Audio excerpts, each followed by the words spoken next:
సంవత్సరంలో జరిగిన ట్రాన్సాక్షన్స్ కూడా తీసుకున్నాము. అది చూస్తే కూడా 42 లక్షలే వచ్చింది.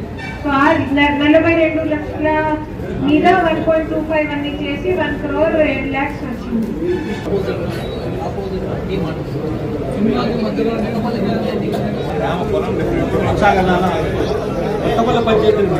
పంచాయతీ ఒకటే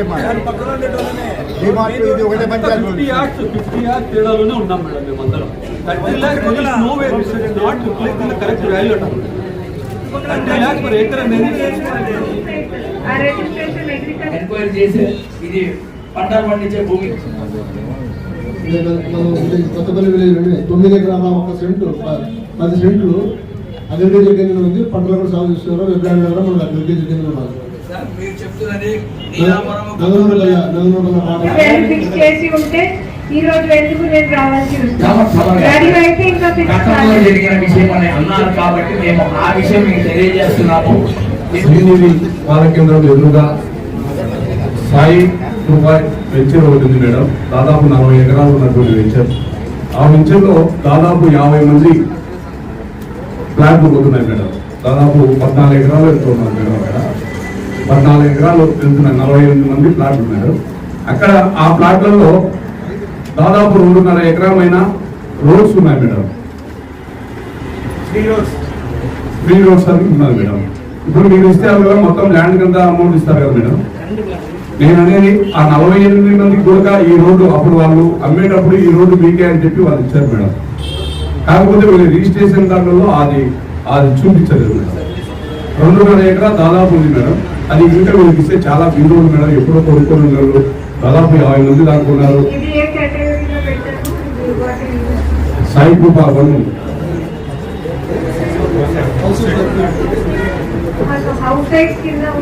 మేడం. అవును మేడం. రోడ్లు మేము అనేది ఏం లేదు మేడం. అక్కడ ఉన్నటువంటి వీళ్ళ ప్లాట్లలోనే దాదాపు ఆ రోడ్డు 2.5 ఎకరాలు వెళ్తుంది మేడం. 2.5 ఎకరాలు వెళ్తుంది మేడం. ఆ రోడ్డు వీళ్ళ ప్లాట్లలోనే 50 మంది ప్లాట్లలోనే అది కూడా పోతుంది మేడం. మన మైలవరం రిజర్వాయర్ ఉంది మేడం. 85 లో ఆ 80లో కన్స్ట్రక్షన్ జరిగింది మేడం. ఈ కాదర్బాదు 40 years బ్యాక్ ఆ మైలవరం డ్యామ్ లో నీళ్లు రాకముందు ఉంది మేడం. అక్కడి నుంచి భూ నిర్వాసితులుగా అక్కడి నుంచి వచ్చి ఇక్కడ తిరుపన్నారు మేడం. అక్కడ పోగొట్టుకొని అక్కడ సర్వం మా నాన్న మా అబ్బా వాళ్ళందరూ సర్వం పోగొట్టుకొని ఇక్కడికి వచ్చారు మేడం. ఇక్కడ కూడా ఏమైందంటే ఇప్పటికి 40 years అయింది మేడం. ఇప్పుడు మళ్ళీ రోడ్డు పోవడం వల్ల మా నాన్న మా అబ్బా వాళ్ళు ఇచ్చిన ల్యాండ్ కానీ ఇల్లులు కానీ మొత్తం సర్వం పోతున్నాయి మేడం. ఇంకోటి మేడం, ఇప్పుడు రీహాబిలిటేషన్ ఇప్పుడు ముంత గ్రామాలు కానీ డ్యామ్లు రిజర్వాయర్లు కట్టినప్పుడు కానీ అందరికి మనము ల్యాండ్ ఇంటికి ఇల్లు ప్లస్ మళ్ళీ కాంపెన్సేషన్ 2 ఇస్తారు మేడం, 3 ఇస్తారు మేడం. గ్రామాలు ఇప్పుడు మన గండిపల్లి రిజర్వాయర్ మేడం, కొండాపురం పోయింది, తర్వాత దత్తాపురం పోయింది. అవన్నీ మళ్ళీ అవతల ఊర్లు మళ్ళీ పుట్టాయి మేడం. ల్యాండ్ ప్లస్ హౌస్ మళ్ళీ ఒక్కొక్కరికి 6,70,000 దగ్గర 7 లక్షలు ఇచ్చారు మేడం. ఒక ఇంటిలో 10 మంది ఉంటే 10 మందికి 6 లక్షలు ఇస్తారు మేడం. ఇట్లా ఇచ్చారు మేడం లాస్ట్ 4 years లో మేడం. నేను చెప్పింది మాట అట్లా మేడం. ఇప్పుడు మాది కాంపిటీషన్ అంటే మాది పోతాను మేడం, స్థలం మొత్తం పోతుంది. అక్కడ గ్రామాల్లో ఉన్నట్లు రిజర్వాయర్లకు డ్యామ్లకు వాళ్ళు పోగొట్టున్నారు, మేము కూడా పోగొట్టుకుంటున్నాం మేడం. కానీ మాకు మాత్రము కాంపెన్సేషన్ అక్కడ పోవడం మాత్రము రీహాబిలిటేషన్ ప్లస్ కాంపెన్సేషన్ ప్లస్ మళ్ళీ ల్యాండ్ హౌస్ మళ్ళీ ఏమన్నా ఉంటే ఇండస్ట్రీలో వచ్చి జాబ్స్ సార్. కానీ మా బాధ ఏంటంటే సార్ ఆడ ల్యాండ్ పోతుంది, వాళ్ళకేమో అన్ని విధాలుగా అన్ని ఫెసిలిటీస్ వాళ్ళకి వర్తింపబడుతున్నాయి. మాకు ల్యాండ్ పోతుంది కానీ మాకు ఏం లేదు. మాకు జస్ట్ మీ స్థలం మేము తీసుకుంటున్నాము, మీకు ఇచ్చిస్తాము. ఆ రిజిస్ట్రాన్స్ లో మేము ఎంతో ఆ రోజు ప్రకారము రీసెర్చ్ చేసుకుంటాం మేడం. దానికి 100% సొల్యూషన్ యాడ్ చేస్తున్నారు. దానికి రూరల్ కాబట్టి 1.2% మల్టిప్లికేషన్ ఫ్యాక్టర్ యూజ్ చేసి దాని ప్రకారం మాకు ఇస్తున్నారు. కానీ మాకు హౌస్ పోతుంది మేడం, హౌస్ పోతుంది, ల్యాండ్ పోతుంది, అన్ని పోతున్నాయి. మాకు 3 పిల్లలు ఉన్నారు, నేను యాడికి పోవాలి మేడం? మా నాయన అబ్బ గారి నుంచి వచ్చింది మేడం. అది కనీసం మాకు ల్యాండ్ కానీ ఇప్పుడు మాకు దగ్గర ఒక 600 square feet హౌస్ వెళ్తుంది. మేము యాడికి వెళ్ళాలి మేడం? ఇప్పుడు మీరే చెప్పండి, మీరే న్యాయంగా ఆలోచించండి. అక్కడ ముంపు గ్రామాలకు ఊర్లే కట్టిస్తున్నారు. ఈడ కనీసం 4 సెంట్లు 5 సెంట్లు మేము పథకాలు అడగడం లేదు మేడం. మా ల్యాండ్ పోతుంది, మాకు న్యాయం చేయండి అంటున్నాం మేడం. మీరు ఛార్జ్ తీసుకున్న ఫస్ట్ వీక్ లో నుంచి మేము ఇప్పటికి మీకు 10 సార్లు అర్జీలు ఇచ్చాం మేడం. మా ఫేస్ మీకు గుర్తున్నాయో లేదో తెలియదు మేడం. మీకు చాలా సార్లు ఇచ్చాం మేడం. లాస్ట్ చేసి 3 4 జేసీలు కూడా అందరినీ కలిసి జాయింట్ కలెక్టర్ కలిసి అందరినీ రిక్వెస్ట్ ఇచ్చాం మేడం. కానీ మా సమస్య, మా బాధ ఎవరు అర్థం చేసుకోలేకున్నారు. మా బాధ ఏంటంటే మేడం ఒకటే మేడం, మేము డెవలప్మెంట్ కి అడ్డుపడడం లేదు. మాకు ఏ విధంగా అయితే ముంపు గ్రామాలకు కానీ రీహాబిలిటేషన్ పథకాలు కానీ మేడం, డ్యాములు కానీ రిజర్వాయర్లు కానీ వాళ్ళకైతే ఏ విధంగా కాంపెన్సేషన్ ఇస్తున్నారో ఆ విధంగా దయ ఉంచి మాది కూడా స్థలాలు పోతున్నాయి మేడం. ఇప్పుడు 5 సెంట్లలో 2 సెంట్లు 3 సెంట్లు మిగులుతా అంటే మాకు ఆనందమే మేడం. 4 సెంట్లలో 4 సెంట్లు ప్లస్ హౌస్ అంతా పోతా అంటే మేము రోడ్డు మీద పడాలి మేడం అంతా. ఒకసారి ఈ విధంగా ఆలోచించి మాకు కాంపెన్సేషన్ ప్లస్ రీహాబిలిటేషన్ ప్లస్ మాకు ఇల్లు స్థలము ఎంత పోతుందో ఆమె ఇప్పించి మమ్మల్ని ఆదుకోవాలని మేము కోరుకుంటాం సార్ మేడం. అందరికీ అక్కడ ఉన్నటువంటి ప్లాట్లలో చాలా ఇల్లు పోతున్నాయి కదా మేడం, దాని గురించి ठीक है नेक्स्ट कैटेगरी నేను నోట్ చేశాను మీ పాయింట్ ఏంటో అంటే పర్ సెంట్ 4,84,000 వస్తుంది మేడం. మీరు ఇప్పుడు కాంపెన్సేషన్ చెప్పి 1,27 lakhs చెప్తున్నారు పర్ ఏకరు, చాలా తక్కువ మేడం. యాక్చువల్గా మార్కెట్ వాల్యూ 45 lakhs ఉంది మేడం పర్ సెంట్ చెప్తున్నాను నేను. అంటే పర్ ఏకర్ 45 crores ఉంది మేడం ఆ ఏరియాలో, ఆ సర్కిల్లో. ఆ సర్కిల్లో కొంచెం అట్లీస్ట్ డిమార్ట్కి ఇచ్చిన ప్రైస్ వల్ల కొంచెం కన్సిడర్ చేయాలని మా రిక్వెస్ట్.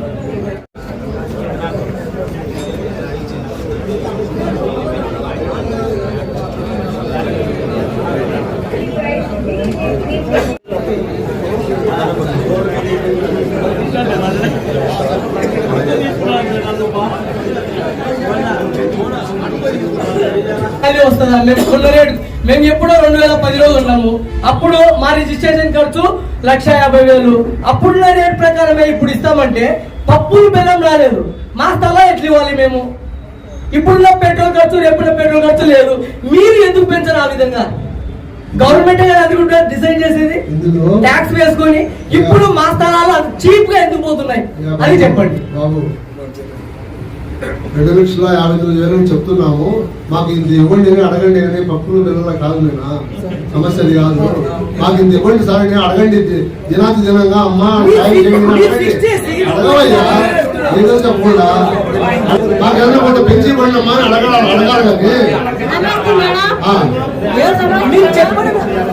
కానీ మీరు చెప్పడం తక్కువ చెప్తే మేము ఎంత పెంచితే ఒక 10,000 20,000 యాడ్ చేస్తాం. మన యాక్ట్ ప్రకారం ఎంత వాల్యూ క్యాల్కులేట్ అయ్యి వస్తుంది అని చెప్పాము. ఓకేనా? మేము ఇది ఫిక్స్ చేసాము చెప్పలేదు. మనం యాక్ట్ ప్రకారం ఎలా క్యాల్కులేట్ చేస్తామో అప్పటికి చెప్పాము. ఎంత వాల్యూ వచ్చింది చెప్పాను. ఇప్పుడు మీ ప్రకారం మీకు ఏ సమస్య ఉన్నాయి, ఎంత వాల్యూ ఓపెన్ మార్కెట్ లో నడుస్తుంది, ఎంత రిజిస్ట్రేషన్ అవుతుంది, అది మీరు చెప్తే మనం నోట్ చేసి దీనికంటే ఎక్కువ పెంచడానికి ఉంటుంది. మనం వాల్యూ పెంచాలి కూడా, ఊరికే పెంచలేము. మీరు చెప్పిన 10 crores పెట్టి పంపిస్తే కూడా యాక్సెప్ట్ చేయరు. మనం ప్రతి ఒక్క డబ్బులు ఏదైతే గవర్నమెంట్ డబ్బులు ఖర్చు పెట్టడానికి జస్టిఫికేషన్ ఇవ్వాల్సి ఉంటుంది. యాక్ట్ ఒకటి చట్టం ఉంది, దాని ప్రకారం ఇంత వచ్చింది. కానీ ఓపెన్ మార్కెట్ లో అయితే మనం ఒప్పుకుంటున్నాం కొద్దిగా రేట్ తక్కువ ఉంది. అందుకే మీ అందరిలో ఒకసారి సమావేశం పెట్టి ఎంత రేట్ మీకు మీరు కూడా ఒప్పుకొని మనకి ల్యాండ్ ఇచ్చేస్తారు. దానికోసం మేము ఇక్కడికి రావడం జరిగింది. ఈరోజు అయ్యా అందరికీ నమస్కారము. మేము ఈ NH 440 హైవే రోడ్లో స్థలం బాధితులం అందరము. మా స్థలాలన్నీ కూడా హౌస్ ఫ్లాట్సే. ఇక్కడ వచ్చేసి ఈ హౌస్ ఫ్లాట్స్ కాకుండా వాళ్ళు గవర్నమెంట్ వారు అధికారులు అయితే మాకు అన్యాయం చేస్తున్నారు. అన్యాయం అంటే దాని విలువను కూడా చాలా తక్కువ చేసి చెప్తూ మా అందరినీ చాలా బాధ పెడుతున్నారు. ఎందుకనగా గత 40 సంవత్సరాల కిందటి నుంచి ఇక్కడ కొత్తపల్ల పంచాయతీలో మంచిగా అభివృద్ధి చెందుతున్నది. మా తల్లిదండ్రులు అయితేనేమి పెద్దలైతేనేమి ఇక్కడ స్థలాలు పోగొట్టుకున్న బాధితులందరికీ చాలా అన్యాయం జరుగుతుంది. ఈ అన్యాయం గురించి గౌరవనీయుల జాయింట్ కలెక్టర్ గారిని, RDO గారిని, MRO గారిని, NH రోడ్డు జాయింట్ కలెక్టర్ గారిని ఇక్కడ కొత్తపల్ల పంచాయతీలో ఏర్పాటు చేసినటువంటి మీటింగ్ మేమందరం హాజరైనాము. ఈ హాజరులో చాలా ఉదయం నుంచి చాలా అందరం పడిగాపులు కాసాము. ఉదయం 10 గంటల నుంచి ఇప్పటి వరకు వాళ్ళు రాష్ట్రంలో వచ్చి మాకు కొన్ని విషయాలు తెలియజేశారు. ఈ సమయంలో గౌరవనీయులైన శ్రీ కొత్తపల్లె పంచాయతీ ప్రెసిడెంట్ అయినటువంటి శివచంద్రారెడ్డి గారు మా అందరికీ ఇక్కడ పానీయాలు స్నాక్స్ ఏర్పాటు చేసి వాళ్ళ యొక్క గొప్ప మనసును తెలియజేసుకున్నారు. వారికి ప్రత్యేకంగా ధన్యవాదాలు తెలియజేస్తున్నాము. అంతేకాక మా విషయంలో కూడా మా స్థలాలు పోగొట్టుకున్న వ్యక్తుల విషయంలో కూడా గౌరవనీయులైన శివచంద్రారెడ్డి గారు సానుకూలంగా మాట్లాడి జాయింట్ కలెక్టర్ గారితో ఏమి ఆర్డీఓ గారితో అయితేనేమి అందరితో మాట్లాడారు. మాకు ఇక్కడ ఎవరికి అన్యాయం జరిగినా అందరూ బాధపడతారు అంటూ కొన్ని కాలనీ వాసులను వాళ్లకు రోడ్ల విషయంలో అయితేమి శివచంద్రారెడ్డి గారు మాట్లాడారు. ఆయన మాట్లాడింది కాక ఇక్కడ స్థల బాధితులు చాలా మంది రోడ్లలో లెక్క కూడా పోగొట్టుకున్నారు. వాళ్ళందరికీ కూడా న్యాయం జరగాలని గౌరవనీయులైన జాయింట్ కలెక్టర్ గారిని కోరినాము. వాళ్ళు సానుకూలతతో స్పందిస్తామని చెప్పినారు. వారికి కూడా ప్రొద్దుటూరు పట్టణానికి సమీపాన ఉన్నటువంటి మేజర్ పంచాయతీ మా కొత్తపల్లె పంచాయతీ నేషనల్ హైవే రోడ్డుకు సంబంధించి ఈ మేజర్ పంచాయతీలో ఉన్నటువంటి స్థలాలను కోల్పోయినటువంటి బాధితులందరూ కూడా ఈరోజు కొత్తపల్లె గ్రామ పంచాయతీ కార్యాలయంలో సమావేశం అయ్యేసి సాయంత్రం 5 గంటలకు జిల్లా జేసీ గారు, ఆర్డీఓ గారు, నేషనల్ హైవే జాయింట్ కలెక్టర్ గారు, ఎంఆర్ఓ గారు వస్తే మా యొక్క విన్నపాలను వారి అందరికీ తెలియజేయడం జరిగింది. వారు ఇచ్చినటువంటి నష్టపరిహారము కేవలం 2,50,000 రూపాయలు చెప్పవచ్చారు. అది ఇప్పుడున్నటువంటి ప్రస్తుత రోజులలో ప్రొద్దుటూరుకు అతి సమీపాన ఉన్నటువంటి డెవలప్మెంట్ అయినటువంటి మా కొత్తపల్లె గ్రామ పంచాయతీకి తగినటువంటి నష్టపరిహారం కాదని మేము వినయంగా అధికారులకు తెలియజేశాము. దీనిపైన పునరాలోచన చేసుకొని కొద్ది రోజులలోనే మళ్ళీ మాతో వాళ్ళు కూర్చొని సంభాషిస్తామనేసి జిల్లా అధికారులు, ప్రొద్దుటూరు ఎంఆర్ఓ గారు వారి యొక్క విషయాన్ని మాకు తెలియజేశారు. ఈ కార్యక్రమానికి ఉదయం నుంచి మాకు వెన్నంటూ ఉంటూ మాకు కావలసినటువంటి తీర్థ పానీయాలను కూడా మా పంచాయతీ సర్పంచ్ గారైనటువంటి శివచంద్రారెడ్డి గారు మా విషయంలో చొరవ తీసుకున్నారు. మాకంటూ మద్దతుగా నిలబడ్డారు. ఈ సందర్భంగా ఆయనకు ప్రత్యేక అభినందనలు తెలియజేస్తున్నాము. అలాగే ఇక్కడికి విచ్చేసినటువంటి పత్రికా సోదరులకు చాలా మేము రుణపడి ఉంటామండి.